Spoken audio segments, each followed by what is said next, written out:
Bonjour à tous. Mon nom est Pascal Borel et je vous parle des montagnes suisses encore une fois aujourd'hui.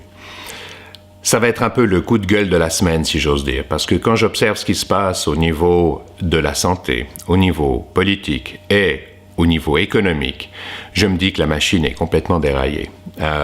J'ai un médecin qui m'appelle hier soir, qui me dit « Pascal, ce que vous faites, c'est fabuleux, même s'il y a quelques petites imprécisions dans des domaines purement techniques, vous agissez dans le sens de la sécurité des gens. Et je vous remercie parce que nos politiques ne le font pas, nos économies ne le font pas. Les gens vers lesquels on est naturellement poussé à se tourner quand une crise survient, c'est nos politiques, c'est nos médecins, mais je parle en particulier, c'est nos institutions financières, ne répondent pas présents à l'heure actuelle. Et par simple principe de précaution, je parle d'une potentielle deuxième infection dans une de mes vidéos. Eh bien, aujourd'hui, on sait une chose, c'est que la grippe de 1918-1919, c'est dans la deuxième vague d'infection qu'elle a été la plus meurtrière. Donc, est-ce que c'est du fait d'une mutation du virus? On ne le sait pas. Est-ce que c'est du fait qu'on a déclenché une deuxième vague par un système immunitaire qui nous a protégés pendant un certain temps, mais dont l'immunité n'était pas assurée sur le long terme? On ne sait pas. Quand on voit que des rapports qui nous viennent de Chine parlent de 14% de cas de réinfection, quand on voit le docteur Li, le lanceur d'alerte initial, qui, je le rappelle, a été mis en prison pour cacher la vérité par le Parti communiste chinois, qui a été réhabilité et qui est devenu littéralement un héros national quand, allant soigner ses patients, il est mort probablement d'une deuxième infection. Est-ce qu'il a été éliminé par le Parti communiste chinois ou comme beaucoup de journalistes citoyens qui ont disparu, qui faisaient des vidéos de ce qui se passait dans le centre de la pandémie, puisque, encore une fois, le CCP, le Parti communiste chinois, ne donnait pas accès à nos médecins, aux occidentaux, aux journalistes, au centre de la pandémie. Ce qui a encore une fois retardé notre capacité de réponse par rapport à tout ça. Donc, c'est un simple principe de précaution. Si j'ai tort sur la deuxième, potentiellement la troisième infection, c'est ce que je souhaite. Mon Dieu, si j'ai tort, tant mieux. Oui, mais si j'ai raison, les gens qui rassurent le public aujourd'hui, c'est criminel. C'est absolument criminel. Ils seront responsables de manslaughter, d'homicide involontaire. Et est-ce qu'ils devront rendre des comptes? Probablement pas. Puisque vous voyez dans la presse aujourd'hui partout des articles où les politiques commencent à préparer l'après-crise en disant « Oh, mais on ne pouvait pas prévoir que quelque chose comme ça allait se passer. » Mais attendez, moi j'étais en Asie, mi-janvier jusqu'à la fin janvier. Tout le monde pouvait prévoir. Les gens de Corée ont immédiatement mis en place un système de dépistage ultra agressif. Des applications que les gens ont sur leur téléphone, ont l'obligation d'avoir sur leur téléphone pour qu'on puisse tracer leur développement, leur déplacement. Savoir avec qui est-ce qu'ils ont été en contact pour faire en sorte que l'économie puisse continuer à fonctionner. Donc non seulement ils dépistent ultra agressivement, à l'image de l'Allemagne, qui a beaucoup moins de morts que l'Italie ou l'Espagne aujourd'hui, parce qu'ils font 500 000 dépistages par jour à l'heure actuelle. Ils tracent, et je reviens à la Corée du Sud, ils tracent les gens pour savoir avec qui ils ont été en contact, et les gens avec lesquels ils ont été en contact sont testés immédiatement. Voilà une réponse correcte qui permet non seulement de sauver la vie des citoyens, de protéger les citoyens, mais de laisser l'économie en marche. Nous, ici, en Occident, on est totalement largués. Si vous regardez la réponse, par exemple, de la ministre de la Santé canadienne, qui vient expliquer live, vous le trouvez sur YouTube, que les masques ne sont pas nécessaires pour toutes les personnes qui ne présentent aucun symptôme. Mais c'est criminel. Aujourd'hui, on sait que l'évolution de la maladie va essentiellement, ou pour une bonne part, dépendre de la charge virale de départ. Si vous avez un masque, vous diminuez cette charge virale. Elle vient ensuite expliquer que quand vous avez un masque, vous vous touchez la figure, le nez, la bouche beaucoup plus. Mais c'est exactement le contraire. Si vous vous baladez dans la rue, que vous avez touché une surface contaminée, puis que d'un coup vous avez ce réflexe, ça vous gratte sur le nez ou sur la... Ah non, vous touchez ça vous rappelle qu'il ne faut pas vous toucher la bouche, le nez, voire les yeux. Pourquoi? Parce que si vous vous grattez la joue sur le côté, le virus ne pourra pas entrer. Il a besoin d'une muqueuse pour pouvoir pénétrer dans votre organisme. Donc, cette ministre de la Santé, elle vous a laissé tomber. Elle a mis d'autres priorités en avant. Quand je vois la ministre de la Santé belge, qui vient interdire les tests de dépistage rapide parce qu'ils ne sont pas véritablement efficaces, ou plutôt, ils présentent un pourcentage d'erreur qui peut aller avec des faux négatifs jusqu'à 20%. Oui, mais c'est pas grave. On répète le test le lendemain, puis le lendemain, puis le lendemain, puis rien qu'au niveau du personnel soignant. Ça permet de mettre ces gens-là à l'abri. C'est nos guerriers d'aujourd'hui, ces gens-là. Le matin, ils se lèvent, ils mettent leur combinaison de protection quand ils en ont une. Et ils vont s'exposer à un virus qu'ils vont ramener à la maison potentiellement. On leur permet d'utiliser tous les tests qui sont à disposition. Quand je vois même maintenant j'ai gardé la cerise sur le gâteau pour la fin. Quand on voit un monsieur comme notre, directeur de l'OFSP pour tout ce qui est des maladies transmissibles. Qu'est-ce que c'est que l'OFSP? C'est l'organisme fédéral de la santé publique. Ce monsieur est sur le point de quitter le navire. Il a été en charge depuis 12 ans. Il a fait un travail fabuleux d'après les renseignements que j'ai.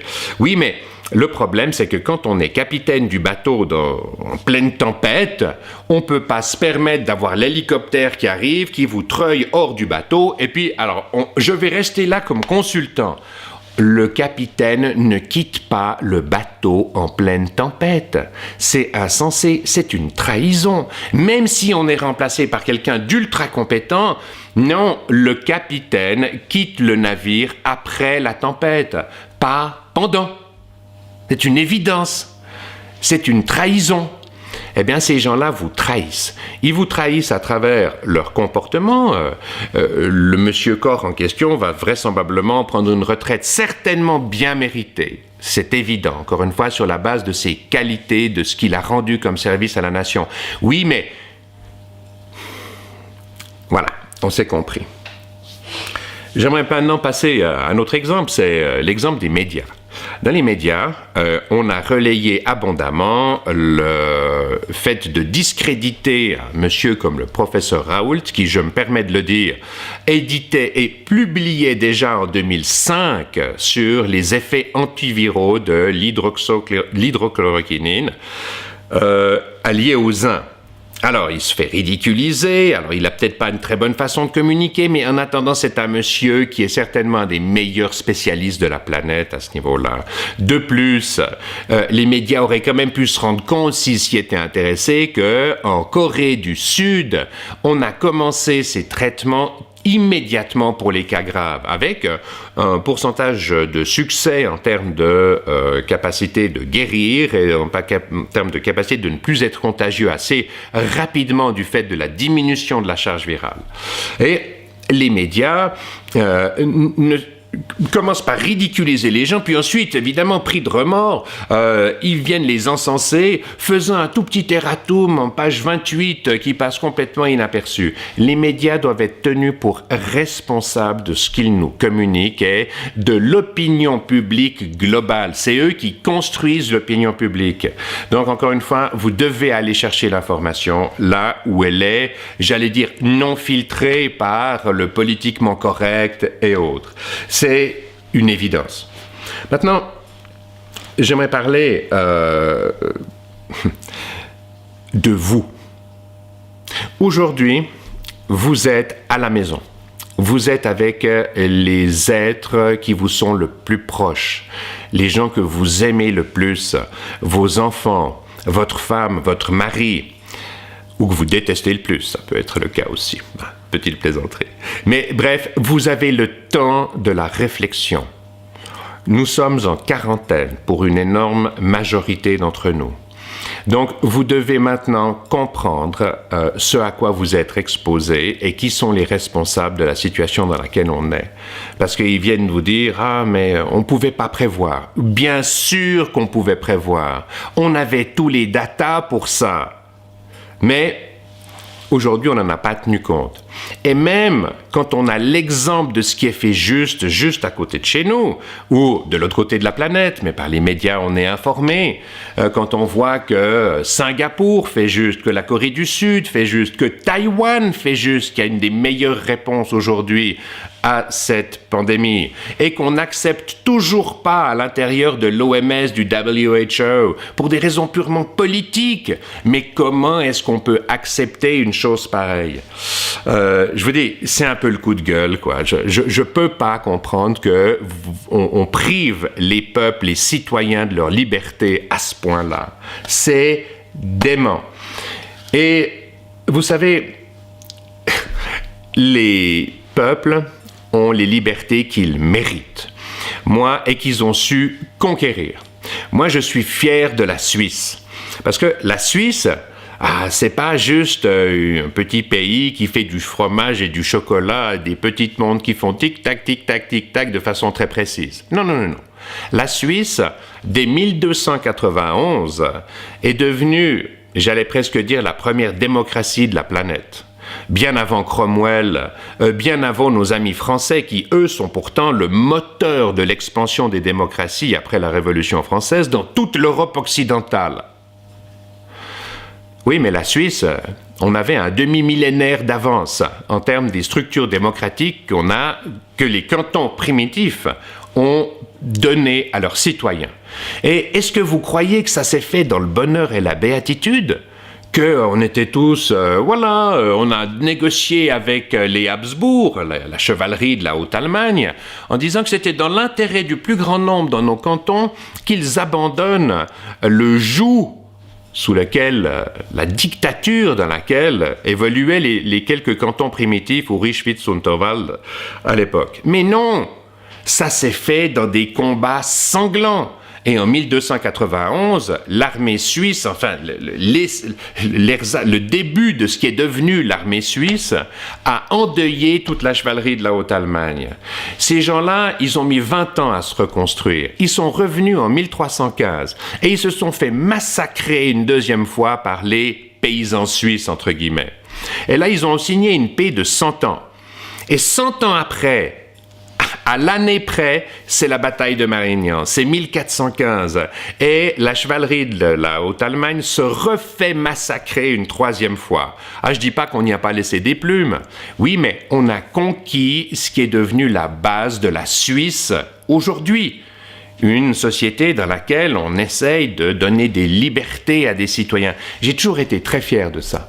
Aujourd'hui, je me demande ce que 2 générations de ventre mou depuis les années 50-60 en ont fait. Et qu'est-ce qu'on va léguer à nos enfants? Donc, vous avez aujourd'hui l'occasion de revenir à une réflexion par rapport à ce qui doit se passer dans le futur. Donc, les citoyens ont les libertés qu'ils méritent, qu'ils savent conquérir. Et aujourd'hui, les solutions, c'est peut-être un peu simpliste ce que je vous dis, mais les solutions, c'est d'abord des amendements constitutionnels. On ne va pas réécrire toute la Constitution, c'est évident, mais on va responsabiliser les gens qui sont à la tête du maintien des structures qui nous permettent de vivre en harmonie les uns avec les autres. Et la première chose, c'est de les responsabiliser au niveau des finances. C'est-à-dire que l'État n'a pas le droit d'outrepasser de plus de 20 ou 30% de ce que la nation produit n'a pas le droit d'outrepasser ses valeurs. C'est-à-dire que l'essentiel de la valeur de votre travail doit rester chez vous. Vous devez être capable d'exiger que la nation doive travailler selon les mêmes principes que, j'allais dire, les sociétés, qu'elles soient industrielles ou autres. C'est une première chose. L'autre chose que j'aimerais dire encore, c'est que les réactions des politiques associées aux banques centrales va provoquer des dégâts majeurs.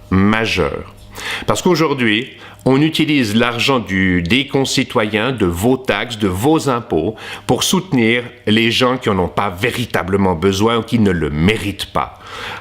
J'en veux pour preuve ce qui se passe avec la Fed aujourd'hui, qui rachète le marché, que ce soit dans le domaine obligataire ou dans le domaine des actions, quoi qu'il se passe. Donc ça veut dire qu'ils utilisent votre argent pour sauver des compagnies comme Boeing, qui n'a fait que racheter ses propres titres grâce à des emprunts à 0% toutes ces dernières années. Alors évidemment, leur compte de pertes et profits en est gavé. Ils sont à la limite de la faillite. Et c'est ces gens-là qui ont abusé du système qui vont être sauvés. Les gens qui vont être sauvés, c'est les grandes banques qui ont fait de mauvais investissements, des mauvais choix. C'est les traders, c'est les spéculateurs, c'est les hedge fund managers, tous ces gens qui, in fine, ne produisent rien. Ils administrent, ils ont un effet quand même qui est important sur les marchés dans le sens que ils vont équilibrer les marchés en anticipant sur les hausses, les baisses, etc., amenant quelque part, un peu plus de dynamisme, d'harmonie dans le marché. Oui, mais ils ne produisent rien, ils sont des centres de coûts, ils ne seront jamais des centres de profit. C'est comme les politiques, ce sont des centres de coûts. Ils ne seront jamais des centres de profit. Et ils sont des centres de coûts en ce sens que ils ne produisent rien d'autre que ce sur quoi vous devriez pouvoir vous appuyer dans les temps difficiles qu'on a aujourd'hui, mais c'est de l'administration. Et aujourd'hui, vous verrez jamais une société, quelle qu'elle soit, consacrer plus que 5, 10 ou 15% de son budget dans son secteur administratif. Alors on peut comprendre qu'au niveau d'une nation, ce soit un peu plus. Oui, mais si ça atteint 50, 60 ou 70% de ce que vous produisez, ça peut pas marcher. Ça peut pas fonctionner. Voilà, j'arrête là pour aujourd'hui, c'est déjà suffisant. Mais c'était un peu mon coup de gueule parce que, encore une fois, j'aimerais que vous repreniez ces responsabilités, ces libertés auxquelles vous avez droit, que vous méritez. Mais si vous pensez que ça va se faire dans le bonheur et la béatitude, non, vous allez devoir reconquérir ce qui vous revient. Dernier exemple. C'est au même titre que ce qui s'est passé à l'extinction des dinosaures, par exemple. Est-ce que vous croyez que les mammifères qui existaient déjà à la fin du règne des dinosaures ont pu imposer le fait que, comme c'était dans l'intérêt de l'évolution de la vie de fabriquer des mammifères pour donner des plus gros cerveaux, donner les êtres humains qui peuplent la planète aujourd'hui, eh bien, c'était dans l'intérêt des dinosaures de s'éteindre et puis de laisser la place vacante? Non! Il a fallu un cataclysme majeur sous la forme vraisemblablement d'une météorite à Chicxulub au Nouveau-Mexique qui a éradiqué de la planète les dinosaures, les animaux qui occupaient les principales niches écologiques.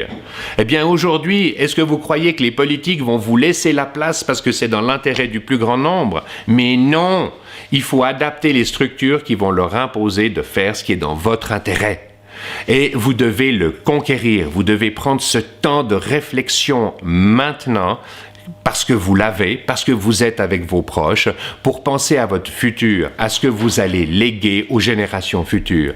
Qu'est-ce qu'on va faire du système? Et comme on est dans une situation de crise, c'est maintenant qu'il faut y penser et qu'il faut agir. Voilà, je vous remercie infiniment de votre attention. Paix à tous les habitants de cette planète. Peace out.